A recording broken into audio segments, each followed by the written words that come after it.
Here we have a heading, which you can just drag and drop here.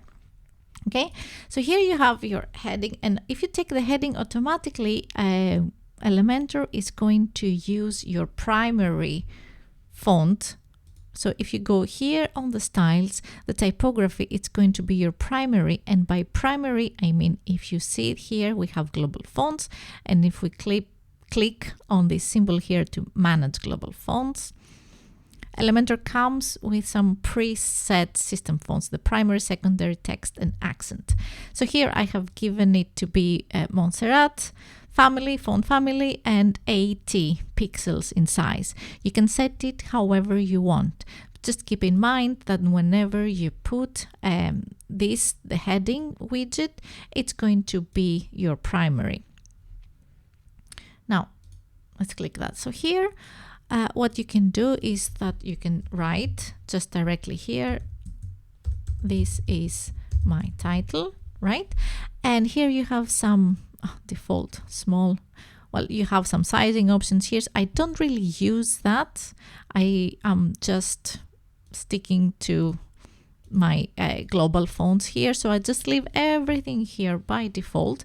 You can link to something if you want, so you can have like a title, some sort of heading here that you want to link to somewhere else. So here you can have your link, and here you have some options. You can open a new window or add no follow, right? And here you can align it to center or right or justified, but it's not as big to be justified, just left. And here you can select what kind of HTML tag you want it to be, H1, H2, H3. I say leave it to H2 or heading 2, unless it's something that you want to be used as your main heading, so then you can put it to be H1, right? And here you can use the styles that you have set on your global colors, or you can of course change it manually here. You know, you can do whatever color you want here. Oops. And do you want a text stroke? You can just put a stroke if you want, you know, shadow, those things, you know. Now, if you want to have more titles, you can just use this again.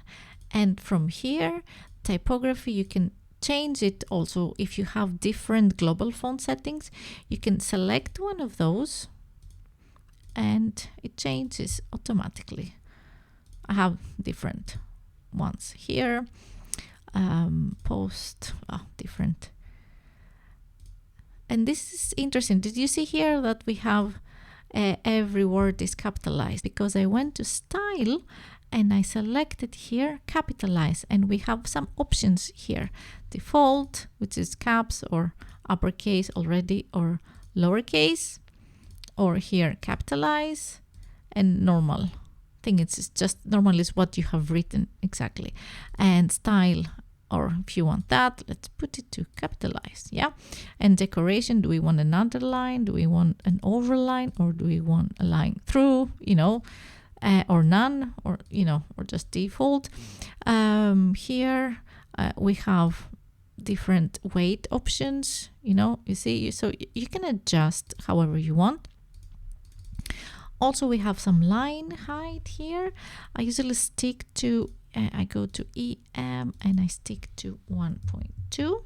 In general, we have some letter spacing, and you see what happens here. It's up to you, depending your own design.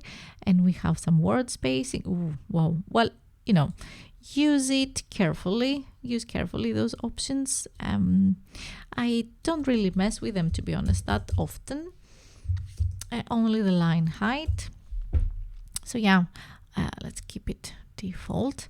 So this is how you work with the heading widget. Then we have something else. We have the text editor, which is similar. This is where you write text.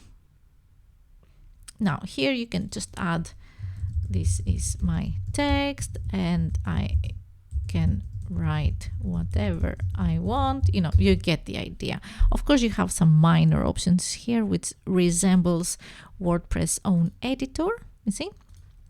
But I say you write whatever you want here, and then you want to have columns also.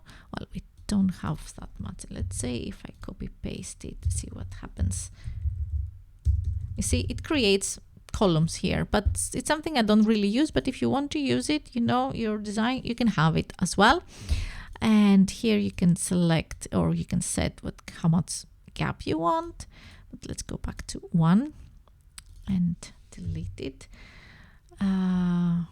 Maybe just have it looking like a regular text, you know. So this is some text, and I usually go here to style. I can play with the alignment here, center or right or justified. So I will keep it aligned left. Here is a text color you can change. Similarly, your color, let's keep it to black. And typography here, you can of course select different typography, or you can just keep your text. You can set those in global fonts, but you know, you get the idea. It's exactly the same. So, okay, I'm gonna just put text. You can put text shadow if you want. It's actually, this one is useful if you want to have a background, like an image in the section, like I showed you on a previous tutorial. Like this here, I'm going to put an image to show you, because sometimes text on top of an image is not always as used as you cannot see it as easily. So, and here I'm gonna put a cover, center. Let's make it a bit bigger, the section, so that you know, you can see clearly. Maybe I'm using the same picture. You know, you can adjust the height like this, and well, maybe black is not the best color option for this one, but if I click on that, then maybe white is better. You see, I use white, it's easier. It's okay, be careful, of course, again, with what image you use as a background, but you get the idea. If you put shadow on the text, it helps a bit the text to pop out, to make it easier to read. And that's how you use the text elements, either the heading or the regular text with Elementor. I hope you enjoyed this little tutorial. Give it a thumbs up if you liked it, and make sure to subscribe for more videos like this. Thank you so much for watching, and see you next time. Bye bye.